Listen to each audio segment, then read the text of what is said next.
Howdy,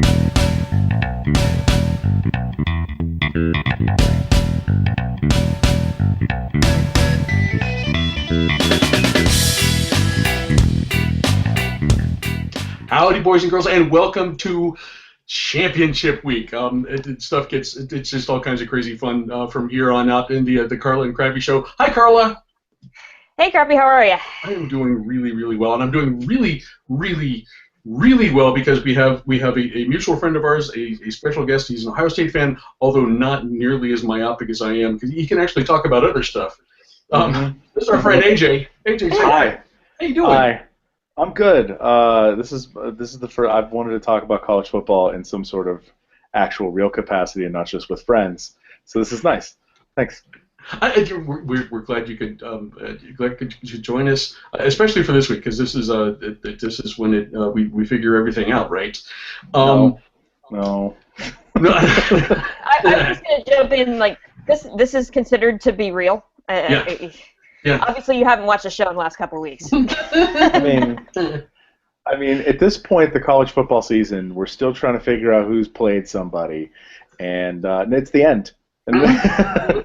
Yeah, there's some of that, but hey, gosh, it sure is fun. As we've done in the past few weeks, we're going to start with going through our individual picks for the top four, where we would rank our playoff final four if that shebang was starting this week. I don't remember who went first last week, but AJ, you're the wild card here, so we're going to let you go ahead. Who's in your top four? My top four in order. I've got Clemson with a P because there is an invisible P in that word. C-L-I-M-P-S. Clemson. That is the correct pronunciation, as many people from South Carolina have told me. It is Clemson, not Clemson. You call it Clemson, they know you're not from around there. I got Bama number 2, Oklahoma number 3, and then the winner of the Big Ten title game at 4. You gotta. We're doing these right now. You gotta pick one. Give me a number 4. Go Iowa, awesome. Okay. I want pure chaos. I want Iowa to win the whole thing. I want Kirk Ferentz to get a 10-year deal out of this, awesome. And then, I want him to get a 10-year deal just so Iowa fans are like, but he won us a title, and then they have nothing to really complain about, but they still have things to complain about because it's Kirk Ferentz and he's going to go 6-7 about 3 years from now, and everybody's going to forget this happened. This would not make me unhappy at all. That would be okay with me. And I assume would Michigan State be your first team out? Michigan State would be the first team out. Ohio State right behind them. I mean, I completely agree with the playoff committee. The only issue that I have is that whoever loses the Big Ten title game is going to get dropped, even though I don't think they should. But I don't think Michigan State is as good as number 5. I really don't. I think they're more in like the 9-10 range. But they did beat Ohio State in Columbus. Sorry, Crappy, you got wet. And cold. Don't forget cold. And very cold. Very, very cold. And I think they have the ability to beat teams. I mean, let's face it. They beat both Michigan and Ohio State, and they beat Oregon. And they beat Oregon with a Vernon Adams who had a broken finger at some point during that part of the season. So, I mean, they've beat 3 very good teams. It's not like they have Iowa's schedule, but they've played a lot of good teams and they've beaten them. They might have done it in some sort of magical fashion or last-second fashion, but they've done it, and good teams do that. So. I would probably put Michigan State somewhere in that 5-6 range. Okay. Carla, your Final Four, such as it is on the few days before championship weekend. Yeah, I'm going the same as AJ. Actually, I'm going chalk with the committee. Last week I had Iowa ahead of Oklahoma, and then we watched Oklahoma absolutely dismantle Oklahoma State in Bedlam on the road. Super impressive win. And so I'm gonna move Oklahoma where the committee has them at 3.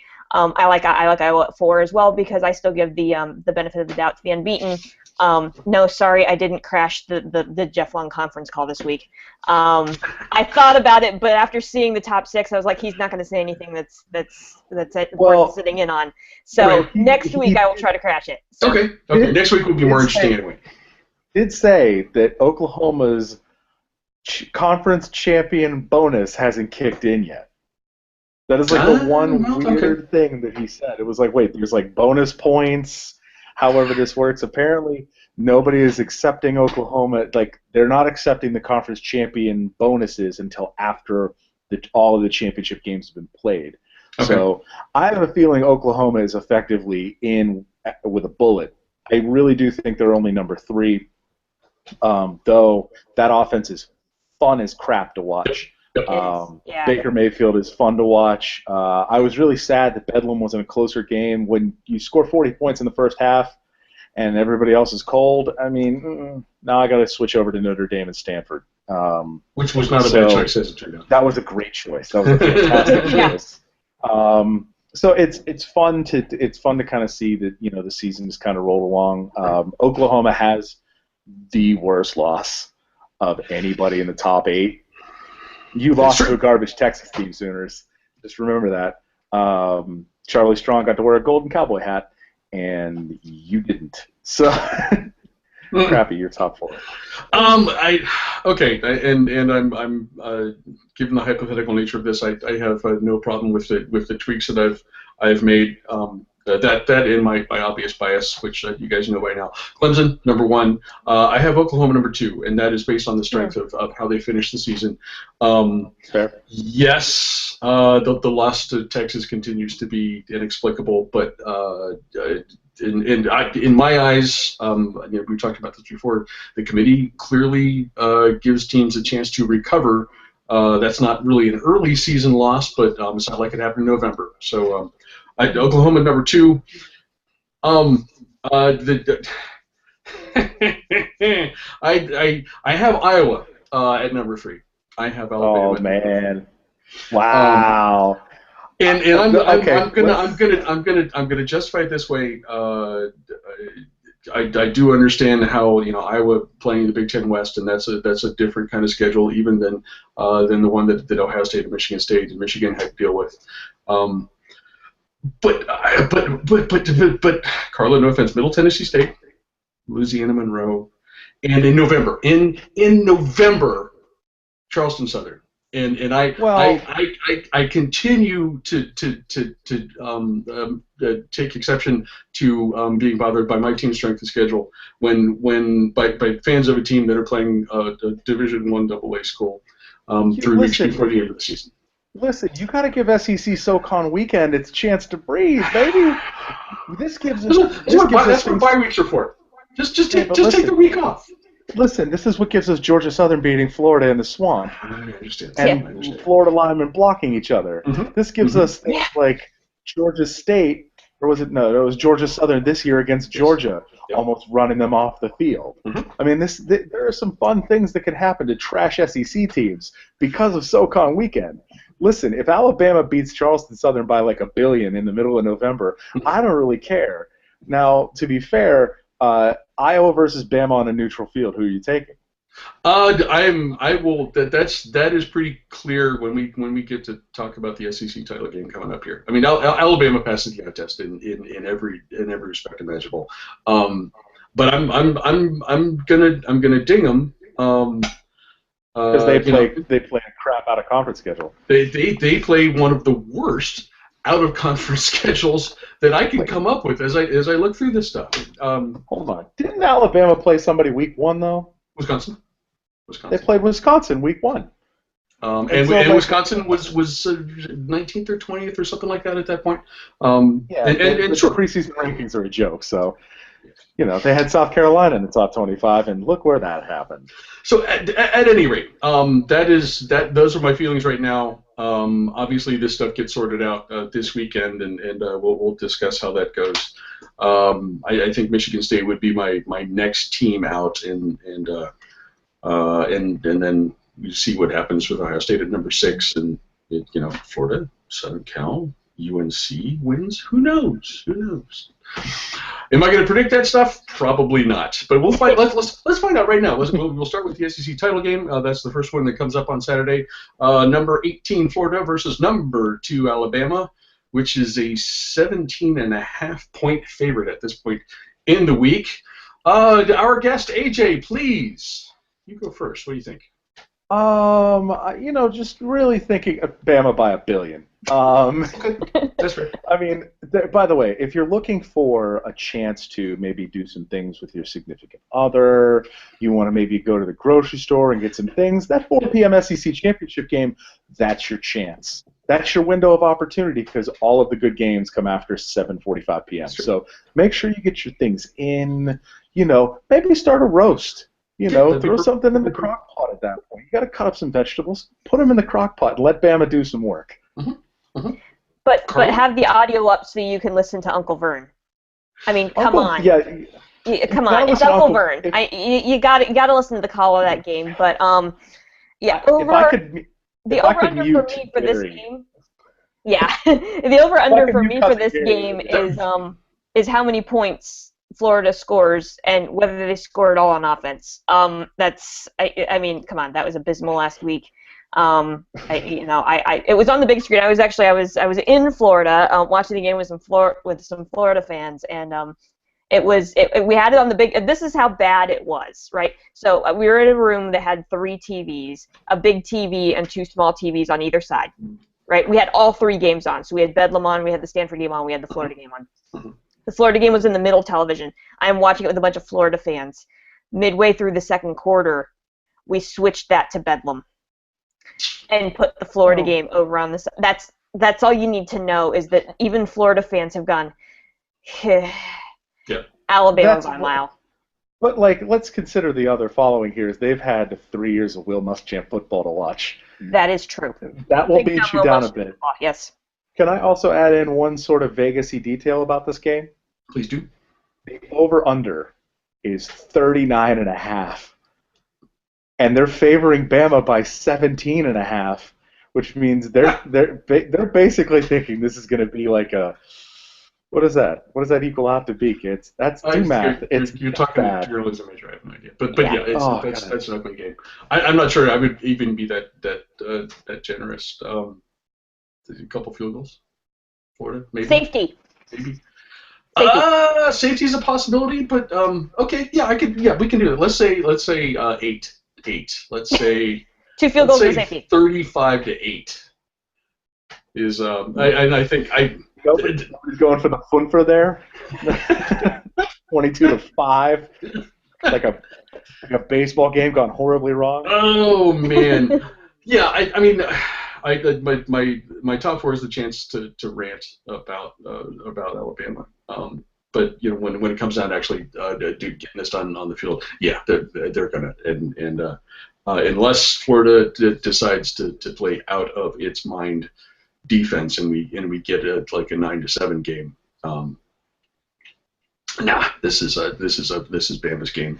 The only other thing I can think of is Lane Kiffin getting cute and trying to have his quarterback win the game and not just hand the ball to Derrick Henry 400 times. I mean, that's what happens. Yep. That's when they've lost dumb games. It's because the offense got cute and they didn't give the ball to the large human in the backfield. And when they do that, they lose games that you're like, wait, they only beat Tennessee by 2? Wait a minute. That's when you start to get these like weird games, and it's because they stopped giving the ball to Derrick Henry. Carla has heard me say a couple times during this season that I still don't understand why Derrick Henry didn't touch the ball more during the Sugar Bowl last year, and that legit would have concerned me because he was the one guy in Alabama's offense that Ohio State did not have an answer for. So he's the guy in Alabama's offense that nobody has an answer for. Correct. Next up, we have the Pac-12 championship. Perhaps the game that matters least to the college football playoff. But number 7 Stanford versus number 12 Southern Cal. Stanford won the head-to-head matchup earlier in the season by 10, and they're a 4.5-point favorite. Carla, What do you think about this one? I'm going first. Okay. So you just talked about that we've seen this game already this year. Happened in week 3, and it was an interesting kind of game because USC kind of came out of the gate and really kind of exerted a little bit of force in that beginning, and it was kind of an offensive explosion between the two teams until Stanford kind of calmed everything down in the second half. But it's a 2-possession game. What was interesting, a couple things when I went back and reviewed some of the notes from that game in particular, the big difference in that game, from a couple of different sources citing, what exactly happened because, it's Pac-12 and we don't pay attention to the Pac-12 until November. Because we have an East Coast bias, right? Yeah. Don't do that. Stay up late and watch that weird football. I can't stay up. It's too late. I can't stay up. I am really disappointed that this game is like second on the schedule because, I mean, come on, Pac-12 after dark. That's the best football of the week. But anyhow, I digress. The big key there was the Stanford offensive line versus the USC defensive line. And Stanford really got some good push, got some protection for Kevin Hogan in the backfield. And it was also the first time this season, that Hogan was able to pass for the deep ball for more than 10 yards. He had 8 completions of longer than 10 yards in that game. And that really kind of caused that separation. Knowing things have happened the way they are, Stanford's been rising over the last couple of weeks. Their performances have looked better. USC, we don't know which team we're going to get still. This is championship week, and we still don't know which USC team's going to show up. Is it the USC team that just eked out Cal 27-21, or Arizona 38-30, or Colorado 27-24? Colorado. In Colorado, just saying that multiple times, Colorado 27-24, yet last week looked absolutely dominant against UCLA. Which USC team shows up, I don't know. I don't think it matters. I think between Kevin Hogan and Christian McCaffrey, I think Christian McCaffrey's going to run all over this defense, because of what happened last time with Kevin Hogan being able to set up the pass. I think USC is going to prepare a little bit more for the pass. McCaffrey, now with that offensive line, is going to be able to do it. He rushed for 115 yards in the first game. No reason to think why he couldn't do the same thing in this game. And I think Stanford wins fairly convincingly in this game, and it firmly puts Christian McCaffrey as the front runner for the Heisman. Okay. Okay. AJ, I just admitted I don't stay up and watch these games. I know I'm missing out, and I know you do. So what do you think about this? I try my hardest, but as a dad of 2, it's really tough. The only other thing I want to point out was that the Stanford USC game was before Steve Sarkisian was let go.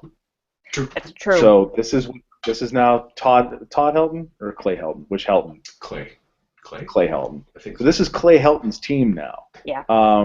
They've been very good. They've shown a lot of guts, even in situations where it looks like they could very much just fold, like they did early on in the season. Stanford is going to play grown football. They're going to put 8 linemen and a fullback and another fullback. They're going to have 11 guys on the field, and they're going to say, "This is Christian McCaffrey, and we're going to shove you down the field." I kind of love Stanford's anti-spread in the wide-open Pac-12, and they're just like, "Here, we're going to put some big people on the field and dare you to beat us," because all of the defenses in the Pac-12 are set up to stop the spread because of Oregon and Arizona State and all these other teams that play big, wide-open offense, and Stanford goes, "You don't have the linemen." So I really think Stanford showed some guts against Notre Dame. This game is in Santa Clara, which effectively makes it a home game for Stanford. It's like literally down the street. Not that Stanford has a terribly huge home advantage because, wine drinking in the daytime is lovely. It's true. I'm really happy that the Pac-12 did their best and they put the game on at 7:45 instead of 10:30. Like they could have and they should have, because let's get this game weird. I still think Stanford wins. I don't think there's anything on the USC defense that's going to really stop what Stanford's trying to do. Kevin Hogan has been passing the ball very, very well. He was 12.1 yards per attempt back in October when they played this game. Mm-hmm. Christian McCaffrey was 25 carries for 115 yards. And Stanford in this one yet. Okay. Okay. The things you guys said about Stanford and the physical nature of the play.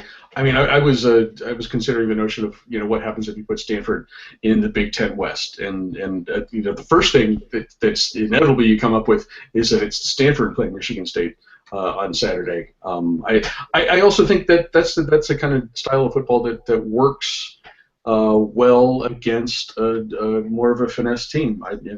If you think about the recent games between Ohio State teams and Oregon, even no one's going to confuse Jim Tressel's offense for a spread, but it's the physical nature. That stuff can work if it's done well, and Stanford has that. Stanford is going to win this game, and I agree with Carla. I think pretty handily. Yeah, I want to jump in here because you said what would happen if we put Stanford in the Big Ten. We saw what happens when you put Stanford in the Big Ten. Just ask Northwestern. I mean, seriously, like that's. Oh no, Stanford, no. Well, and that's the thing. You're absolutely right, AJ. That's the reason why Stanford works so well in the Pac-12 because they are set up for the spread. You put Stanford in a Big Ten setup where everybody runs the ball, the ground and pound football, and we saw what happened. Yeah. You know? Yeah, and it's. I mean, when you consider what it is, the Pac-12, if we're going to talk real grand scheme here, the Pac-12 is really based around recruiting the state of California. Yeah. And they're based around recruiting, the pure athletes of California. But then you have this big, giant area of 3-star talent, right? You get a 4-star or 5-star in there somewhere, but it's not the 5-star laden state of Louisiana, Alabama, Florida, where the SEC kids are the SEC schools are just pulling in these kids that are pure athletes. So they have to be coached up. Part of the spread system, and part of the reason it works really well is because it allows you to get, I don't want to say lesser talent, because these are still very athletic people, but it allows you to get lesser talented athletes into space and potentially give them numbers and allow them to work. The Big Ten is based around the corn-fed boys of the Midwest, where, you just put large people against large people and you let them push each other around. So those styles don't necessarily work. Stanford does a really good job of building a defense and an offense, a defense that is capable of stopping spread concepts and an offense that doesn't do those things. All of the defenses set up to stop spreads are very small because they have to be fast and be able to tackle in space, and they can't do that against Stanford because Stanford has larger people. So I really think Stanford has more to play for here too. This is their chance. If they win, they've got something nice they can say we're the Pac-12 champion, we're going to the Rose Bowl, and potentially if chaosy things happen, potentially could sneak into the playoff. It's possible, but it requires a lot of chaos to happen. The game, just a bit of foreshadowing here, the game that I had actually the most, the hardest time coming up with a pick is the ACC title game. Number 10 UNC versus number 1 Clemson. Clemson's a 5-point favorite. AJ, we're going to let you go first, Jim. As much as, and by the way, I used to work and live in North Carolina, and I lived about 20 minutes from the University of Chapel Hill's campus. I had many coworkers who were Clemson fans and South Carolina fans, and by the way, that is a completely different college football dynamic that doesn't exist in my Big Ten growing up near brain. So I grew up in Northwest PA between Ohio State and Penn State, where it's cold and you're supposed to freeze your butt off when you watch football. And down there it's like, man, it's 80 degrees in November. Let's wear shorts. And it's weird. Hi, I'm in Nashville. You're in Nashville, so you know all about this. But what's interesting about this is that UNC has a very, very good offense. This is going to be the best offense that Clemson plays this year. Potentially. It's between them and Notre Dame. Everybody else has been kind of trash. If UNC gets up for this game and plays a modicum of defense, they have a potential to make this a game. I mean, South Carolina only lost by 5, and South Carolina is real bad. They are not good this year. So there's the potential that UNC could make this close. I still think Clemson is way too talented and way too good to give this game up. And I think they know that this is their shot to basically say, we are the number one team, come after us. And I really think they put a hurt on it. What's the spread in this game? Clemson by 5. Clemson covers. Okay. Clemson's going to cover the spread, and I think they win by at least a touchdown, if not more. Okay, Carla? We know that like AJ said, North Carolina's offense is pretty ridiculous, averaging just shy of 500 yards a game, top 10 in the country. Part of my giggles. Yeah, 500 yards a game. Just 495 something was when I looked up, and that puts them in the top 10 in the country in offense. But what we don't know about Carolina is they haven't played a defense like they're going to see against Clemson all season. Their only game that they've played this year against a ranked opponent is Pitt, when they were ranked that 1 week that they were ranked like number 23 or 24. That brief moment in time. The brief moment in time that if it's like those small towns, if you blink you miss it. Well, Pitt was ranked. Yes. Pitt was ranked shooting star. Yeah. When you wish upon a Pitt ranking. There you go. Yeah, I like it. That should sell it to Disney. Anyhow. So, but you're right. They do have a stellar offense, but I'm in your line of thinking here that I think Carolina's going to make this a game. Especially in the first half. I think Clemson is the better team, but my gosh, we talked about this back during in the week heading up to the Florida State game against NC State, and we said, Clemson, don't Clemson yourself. And if you're a Tigers fan, you're nail biting again this week, because this is another one of those setups, right? This is a team that all you have to do is win this game, and you're guaranteed a spot in the playoff. Whether you're number one or not, doesn't matter. You win this game, you're in. And this is a team that is coming out with a bunch of, they know they can play spoiler. They're getting absolutely zero respect from the committee because they're ranked number 10, even though their only loss this year is against that South Carolina team. How is their resume any different than, now again, different competition, but you can make the argument, how is their resume any different than Oklahoma's? Right? Terrible loss to start the year, but recovering and playing well. But yet they're only ranked number 10. Now, again, I understand Oklahoma is a much better team than North Carolina. I'm not trying to make that argument. But when you look at that, what we've been talking about, who they haven't played, and when we said that about Oklahoma, they hadn't played anybody, and then they played up in. North Carolina, if they had just played somebody and only had one loss, they would be right in this mix. They're getting zero respect. They're going to come out with a chip on their shoulder. Clemson better be ready for this one. I still think Clemson wins this game. I think Deshaun Watson is going to be able to pull this together and win the game. But my gosh, hold on to your hats. I think this is going to be the closest game of the weekend. That's where, and that's why I struggle with this one. I mean, Clemson's scoring 41 a game. That's good for 9th in the country, and that's probably that average would be higher if it wasn't for the season opening loss against South Carolina when they only scored, I think they scored 14. They scored a couple touchdowns. 17. 7. Okay. I'm sorry. They lost 17-14. 17. Okay. I can't tell what part of this is my own kind of hopeful thinking that things really turn upside down on Saturday. And I understand. Especially with the ACC, it's kind of tough to know exactly how good these teams are, as we mentioned at the outset. UNC. We've talked about non-conference schedules. We've talked then in-conference schedules. UNC hasn't played anybody through the whole year. So throwing up 66 on Duke, okay, that's good.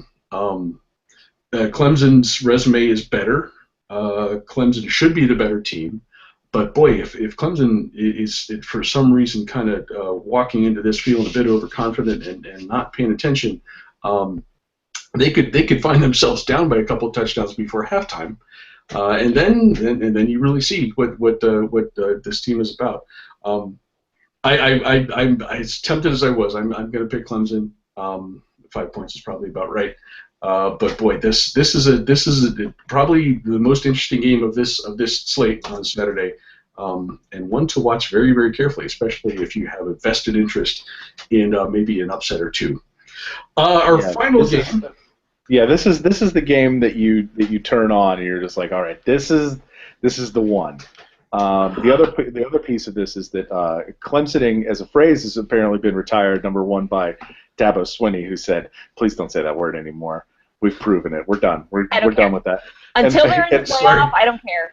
Yeah. Well, no, we got. I think if we're going to replace Clemsoning, we have to come up with a team that does this.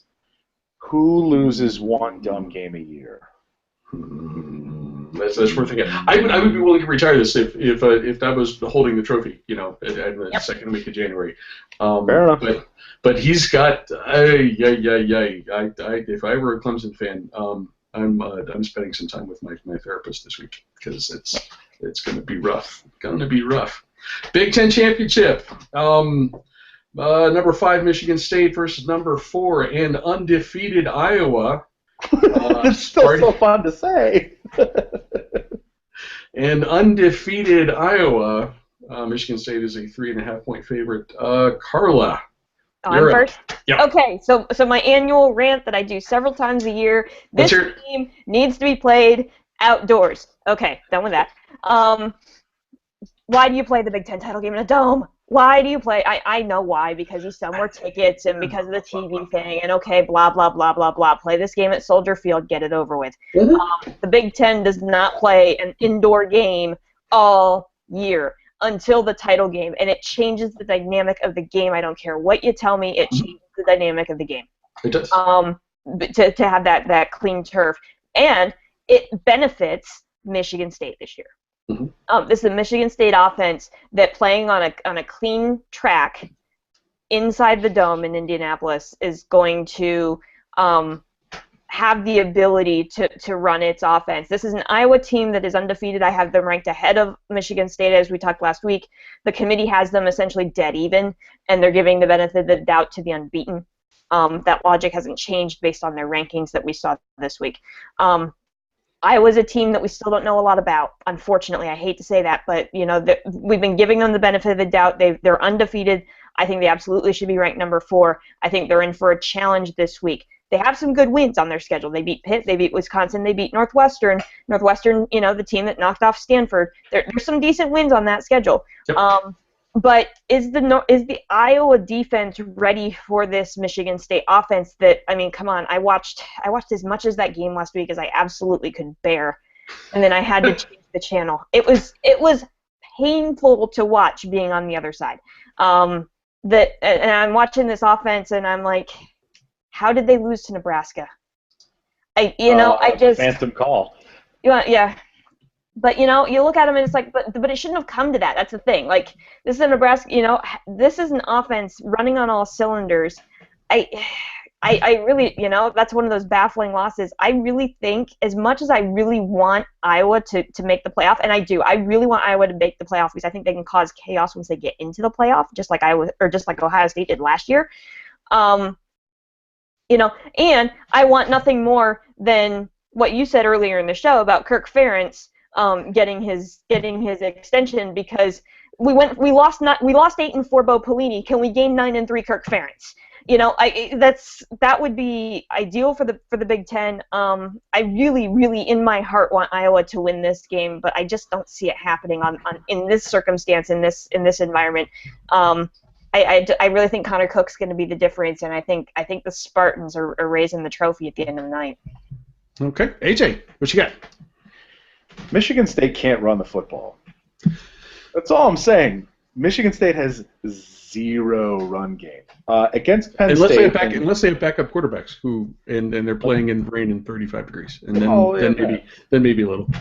But against Penn State, they ran the ball what appears to be 35 times. The highest rusher was Holmes with 64 yards.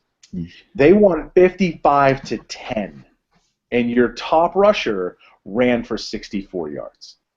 I really don't see anywhere in here that Michigan State can run the ball. I just don't. They ran for 117 against Nebraska. Against Ohio State, they ran for top rusher 65 yards. No one played offense in that game, Crafty, by the way. I remember seeing that. Right. But the problem here is that they don't have a running game. If Iowa can actually shut down the pass, Michigan doesn't really have anything to lean on. They don't have a balanced attack. It is Connor Cook or die. And I think Carla's right. I think it's being played in a dome. They have all of the benefits to go with that. They have the ability to say, all right, we have a passing attack. We're not playing this in a monsoon. We're not playing this in the cold. We're going to run we're just going to pass the ball like crazy. I still think Iowa wins this game. And I really think that because Iowa has the ability, if they get up early, they have the ability to just run that football down Michigan State's throat. They're the exact opposite. Iowa can't throw the ball. So if Iowa gets down early, it's over for Iowa. If they go up early, it's a wrap for Michigan State. I think Iowa goes up early. I think they come out, maybe do a little, surprise passing on Michigan State, and Iowa goes up early and then just hands the ball to C.J. Beathard, lets him go. Iowa into the playoff. Iowa beats Clemson. Iowa beats Bama. Iowa for national title. Yes. I like it. It's also not what's going to happen. But it would be awesome if it did. No, let it happen. Let's let this weird year go. I want to. Some of this gets into experience. Mark D'Antonio's been here before. Connor Cook has been here before.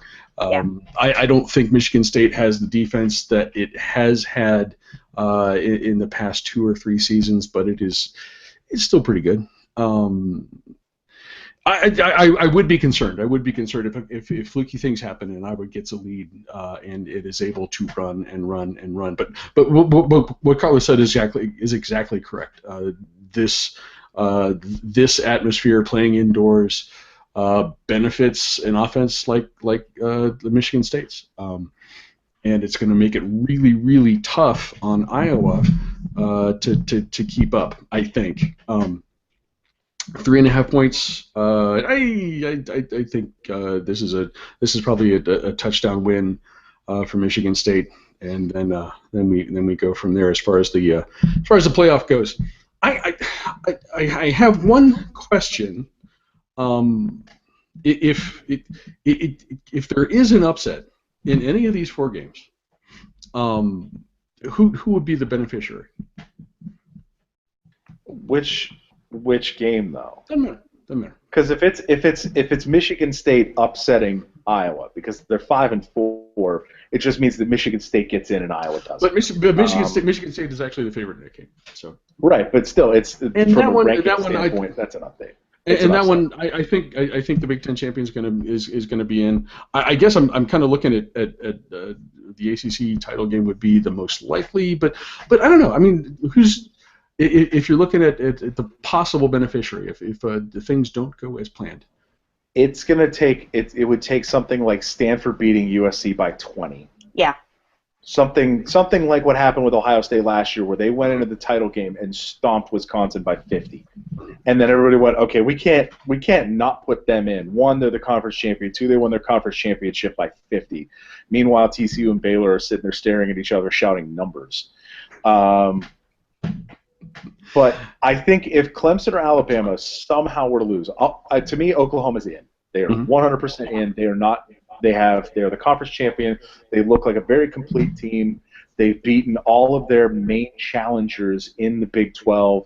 They've beaten They beat a very good Baylor team. They beat a TCU team, and they stomped the life out of their rival in their stadium. Oklahoma's in, even though they have a dumb loss. They are this year's Ohio State, where Ohio State last year had a dumb loss against Virginia Tech, and the committee was like, hey, listen, they're getting in. You don't. I think Clemson, if they lost to UNC, I don't think UNC gets in just because they're the ACC champion. I think UNC gets a heck of a bump, but I don't think they get in. I could see.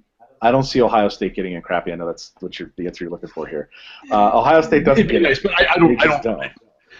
It's nearly impossible. If Stanford won by a significant amount. That would make them 11-2, because their only two losses this year are to Oregon and Northwestern. If Stanford wins by a bunch, and either Clemson or Alabama lose for whatever reason, Stanford gets in. Okay. They get the conference championship bump. They do have two losses, but one of those losses was to a very good Notre Dame team, and the other loss was to Northwestern the very first week of the season. I think Stanford gets in just based on being a highly ranked conference champion. Okay, Carla, we've distinguished ourselves this season at coming up with the weirdest things possible when we pick the games that we're going to talk about. Do you see anything like this happening? What are the possibilities? I think AJ's right. I think Stanford has to win, by at least 2 possessions, probably 3 if chaos, to really kind of bump up. I don't see, based on what Jeff Long has said and the way that the committee has behaved previously, I don't see a non-conference champion getting into the playoff. I just really don't think that's going to happen. It would be interesting. And again, it kind of depends on who.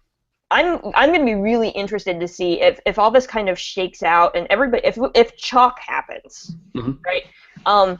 Do we stay with the rankings as they are now?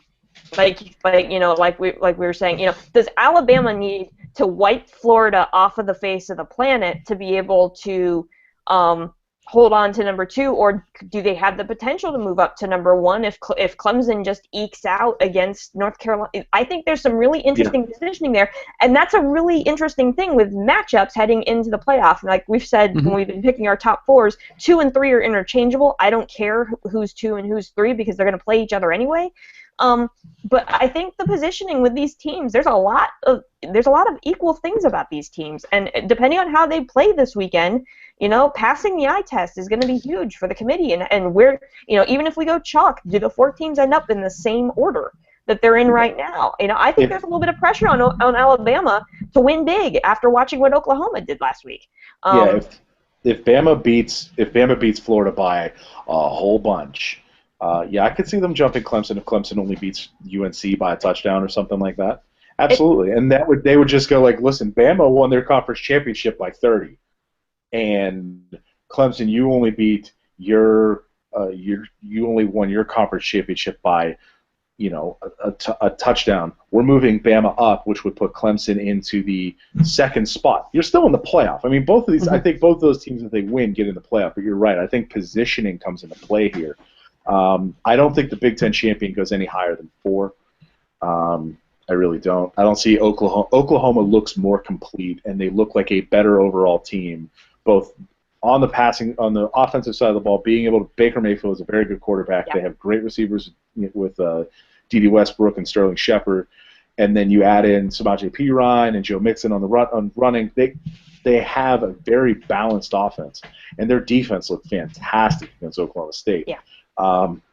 So I don't think the Big Ten. I think whoever wins the Big Ten championship goes in at 4. I think Oklahoma stays at 3. So whatever happens to Clemson and Alabama during those 2 games will determine who's number 1, who's number 2, and who has to go play Oklahoma. Yeah, I was just saying, I don't want to be number 2 because I don't want to play Oklahoma. That is a huge difference. As much as as much as the Big Ten guys I am, the difference between playing Oklahoma and playing Iowa and the first and the semifinal game is enormous. Yep. Last question. MLS Cup final in Columbus Crew versus Portland Timbers. I'm going to be there. AJ, who you got? I haven't watched MLS soccer ever. There's only one correct answer here, actually. There's one correct answer, and I believe it is the Columbus Crew. Thank you, Carla. Sure. Columbus is a lovely town, even though Ohio State is there. I stay there when I drive home to Pennsylvania, so sure, Columbus. The other thing, I did see something today about how they're not letting Joey Timber or Timber Joe, the guy who cuts the timber log. He's got a freaking chainsaw, of course not. He does have a chainsaw. So they're not letting him into the game. Though I will say, if there was SB Nation ran a long form on the Seattle-Portland MLS rivalry, and how the supporter clubs are basically armies against each other. Yeah, And that one is especially awesome. Yes, absolutely. Yeah, so there was some real fun. If you're looking for something to read on a bus or over your lunch break, go find the long form on the Portland and Seattle rivalry. I am obviously for Columbus. We'll cheer for the yellow soccer team, guys. This is going to be an awesome weekend. Besides that thing on Sunday that I'm going to, we've got a full day on Saturday. AJ, it is awesome that you could join us. Thank you very much. Thanks for having me. Absolutely, Carla. It has been fun once again. It has. I can't believe this is our last regular show, and guess what's up next? Next up is Bowlapalooza. Third annual Bowlapalooza, scheduled at a time still yet to be determined. Sometime here coming up about when the bowl games start. Bowlapalooza, we will also have our now annual championship show when we get down to the point where we know who that's going to be. So, guys, watch Twitter for those details. And thank you, as always, for watching. Go Crew. Go everybody. Go Iowa. Yeah, what the hell? Go Iowa. Go Hawks. Go Iowa. Awesome. All right, guys. Thank you. Have a great time, and we'll talk to you again